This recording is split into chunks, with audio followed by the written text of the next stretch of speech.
કે જેલ નહીં, મોતનું કફન માથે બાંધીને નીકળ્યા છીએ અમારી માતાઓ બહેનો માટે, અમારા ખેડૂતો માટે, અમારા યુવાનો માટે જેવડી તાકાતથી લડવાનું થાય તૈયારી સાથે નીકળ્યા છીએ.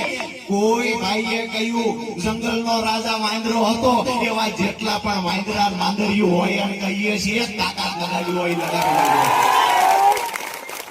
અહીંયા 2-3 દિવસ પહેલા જયારે હું આવ્યો, અમારા બધા ભાઈઓ મને મળ્યા, બળુભાઈ, નવગણભાઈ, પ્રવીણભાઈ સહિત આખી ટીમ એમભાઈ બધા મળ્યા અને મને જાણવા મળ્યું, અમુક બહેનોએ પણ વાત કરી કે દારૂનું દૂષણ વધતું જાય છે. મારી વાત બહેનો સાચી છે?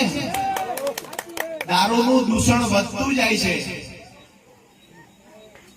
ગટરની પરિસ્થિતિ અઘરી છે, પાણી લોકોના ઘરમાં આવે છે, રોડ તૂટી ગયેલા છે, આ ઘણા બધા પ્રશ્નો છે અને એની સૌથી વધારે કોઈને પીડા હોય તો એ બહેનોને છે અને એટલા માટે આજે આવડી મોટી સંખ્યામાં બહેનો ઉપસ્થિત છે.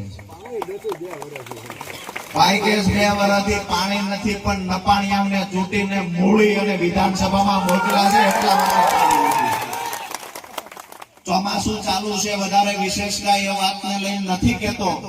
ચોમાસું પૂરું થાય અને રોડ જે તૂટેલા ગામના છે એ સરખા નહીં થાય, પાણીની વ્યવસ્થા જો સરખી નહીં થાય, ચોમાસું પૂરું થાય એટલે કે તરત જ ઓક્ટોબર મહિનાની શરૂઆતમાં તમે ભેગા આવજો, આપણો ઉતારો મામલતદાર ઓફિસમાં નાખવાનો છે.